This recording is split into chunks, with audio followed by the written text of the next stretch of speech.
میں شروع میں ہی اس بات کی وضاحت کر دوں گا، پرشاسن، پولیس ڈپارٹمنٹ اور دیگر حضرات جو اس جلسے کو منعقد کرنے میں سہیوگ بھی کرتے رہے لیکن ساتھ میں میرے نام سے ڈرتے بھی رہے کہ مولانا آ رہے ہیں، کچھ حالات کوٹا کے خراب نہ ہو جائیں۔ اکثر لوگوں کے دماغ میں یہ امیج بیٹھی ہوئی ہے کہ یہاں پر کچھ ہو جائے گا۔ میاں پوری تاریخ میری بھی نکال کر دیکھو، ہمارے بیانات سے ہم نے کہیں دنگے نہیں بھڑکائے، کہیں فساد اور فتنے نہیں کروائے۔ ہمارا کام اتنا ہی ہے کہ اگر کوئی میری قوم سوئی ہے تو میں اسے جگا کر چلا جاؤں۔ ہاں، اتنا کام تو ہم ضرور کریں گے، چاہے کوئی برا سمجھے چاہے اچھا سمجھے، اتنا حق تو مجھے قانونی بھی حاصل ہے۔ اور رہی بات اگر میرے جملے سخت ہوتے ہیں تو یہ میرا ادھیکار ہے، اس لیے کہ دنیا اپنے باپ کے خلاف سننا نہیں چاہتی، اپنی ماں کے خلاف سننا نہیں چاہتی، اور تم یہ چاہتے ہو کہ ہم اپنی جان رسول پاک کے خلاف سن کر خاموش رہیں۔ ہرگز ایسا نہیں ہوگا، ہرگز ایسا نہیں ہوگا انشاءاللہ العزیز۔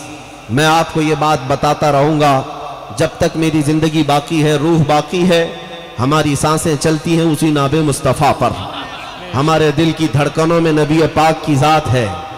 اس لیے میں یہ کہتا ہوں کہ اے نوجوانوں، تم بھی اتنا الرٹ رہو، اتنا سترک رہو۔ ہمارے جسم کی ہڈیوں سے گوشت تو نکل سکتا ہے مگر دل سے میرے مصطفیٰ کا نام نہیں جائے گا۔ بے شک حضور پاک صلی اللہ تعالیٰ علیہ وسلم کا ذکر کبھی کم نہیں ہوگا۔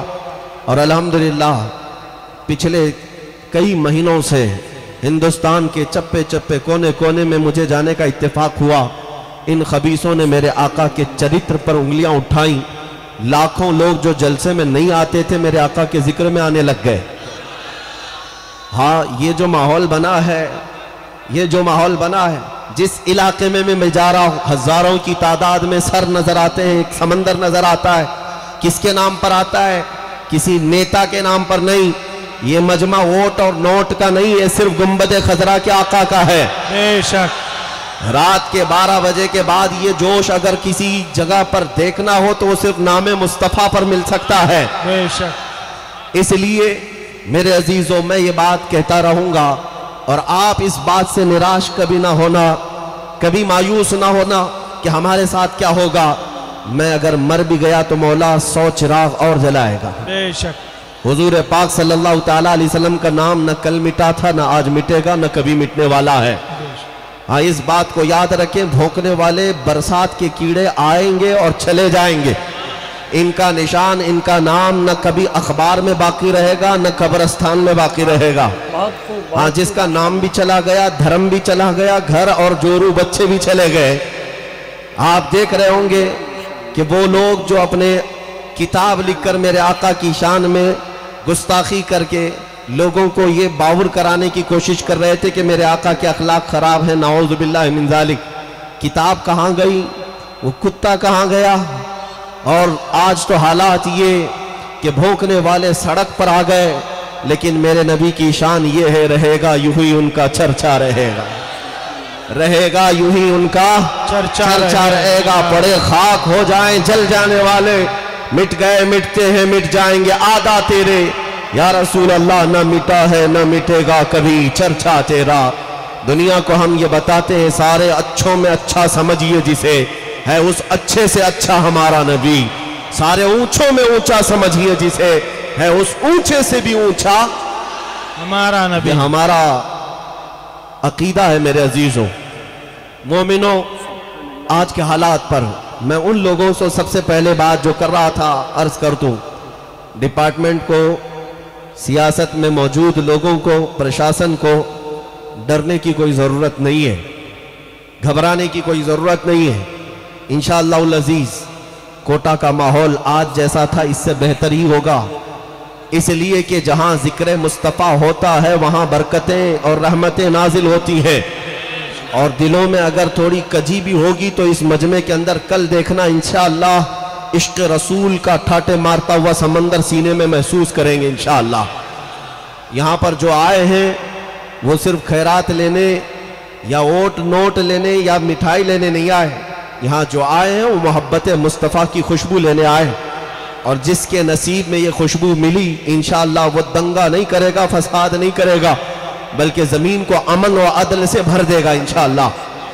میں ان سے کہتا ہوں گھبرانے کی ضرورت نہیں، مجھ جیسے آدمی سے ڈر اور خوف کی کوئی بات نہیں کہ ہم یہاں ماحول خراب کریں گے۔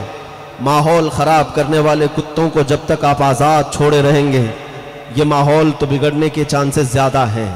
حالات آج ایسے ہیں کہ جو ڈیفنس میں اپنا حق مانگنے آ گیا وہ مظلوم کو پکڑ کر کے اندر تو کر دیا گیا، ہزاروں لوگ اندر چلے گئے، لیکن جن کی وجہ سے پورا وواد ہوا وہ آج بھی کھلے سانڈ کی طرح گھوم رہے ہیں۔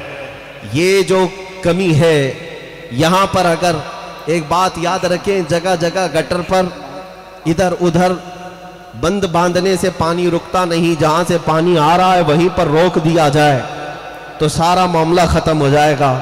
تو جو لوگ چھیڑ چھاڑ کرتے ہیں یا پھر مذہبی نفرت پھیلاتے ہیں ان کے خلاف ایکشن اگر پہلے سے لے لیا جائے تو نہ ہمارے بچوں کو سڑکوں پر آنے کی ضرورت پڑتی ہے، نہ کوئی احتجاج نہ پروٹیسٹ کی ضرورت پڑتی ہے۔ مشہور محاورہ ہے، نہ تم صدمے ہمیں دیتے نہ ہم فریاد یوں کرتے۔ بات تو صرف اتنی ہے کہ جب جب ہمارے حالات کے ساتھ چھیڑ چھاڑ ہوا ہے پھر بھی الحمدللہ یہ قوم مسلم صبر کے ساتھ رہی۔ کشمیر جلا، برما جلا اور آسام تریپورہ کے حالات خراب ہوتے رہے، کہاں سارے لوگ تو ان تمام معاملات کو لے کر خاموشی سے آگے بڑھتے ہی تو رہے۔ این آر سی کے معاملات، بابری مسجد کے معاملات، بہت کچھ ہوا ہمارے ساتھ، خاموشی سے سہتے تو رہے، صبر ہی تو کرتے رہے۔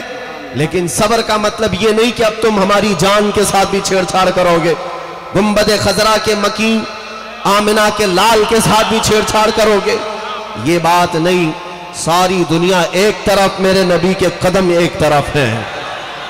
ہاں یہ بات ہم تسلیم تو کر سکتے ہیں کہ ہمارے جسموں کے ٹکڑے ہو جائیں اور چھتڑے اچھل جائیں، مگر میرے مصطفیٰ کے تلووں میں کانٹا بھی چبھے اسے ہماری قوم گوارا نہیں کرتی۔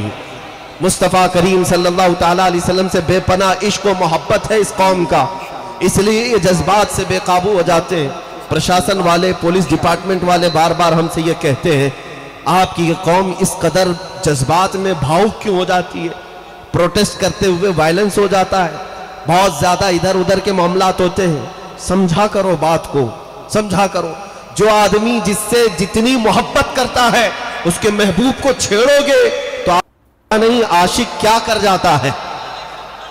بے خطر کود پڑا آتش نمرود میں عشق، عشق کا حال تو یہ ہے کہ وہ آگ بھی نہیں دیکھتا، آگ بھی نہیں دیکھتا۔ بے خطر کود پڑا آتش نمرود میں عشق، عقل تھی محو تماشائے لبے بام ابھی۔ یہ عقل کے معاملات نہیں ہیں۔ بہت سارے عقل مند ہمارے ہاں بھی ہیں جو ہمیں مشورہ دیتے ہیں کہ حالات خراب ہیں، بہت سارے عقل والے ہیں جو لوگوں کو یہ کہتے ہیں کہ اس طرح کے معاملات میں آپ کو یہ مطالبہ نہیں کرنا چاہیے، وہ مطالبہ نہیں کرنا چاہیے۔ تمہاری عقل تمہاری گٹھری میں رکھو، جس عقل کی تم بات کرتے ہو وہ عقل نہیں ہے، وہ گدھے کی عقل ہے۔ نبی پاک صلی اللہ تعالیٰ علیہ وسلم کی ذات پر جب کوئی کیچڑ اچھالے گا تو میرے عزیزو عقل سے زیادہ ہمیں عشق کا سہارا لینا پڑتا ہے۔ بے شک بے شک، سبحان اللہ۔ ہاں لیکن ساتھ میں اتنی بات یاد رکھیں، میں کسی بھی طرح کے اس جوش کا قائل نہیں کہ راستے میں اتر کر کے کسی دوسری قوم پر آپ پتھر بازی کریں، لاٹھی ڈنڈے ان کو دکھائیں، ڈرائیں، نعرے لگائیں۔ یہ ہمارا مزاج بھی نہیں اور نہ ہی ہم اپنے نوجوانوں کو اس کی تعلیم دیتے ہیں۔ پتھروں سے تمہارا کیا کام ہے؟ لاٹھی ڈنڈے سے یہ پروٹیسٹ نہیں ہوتے۔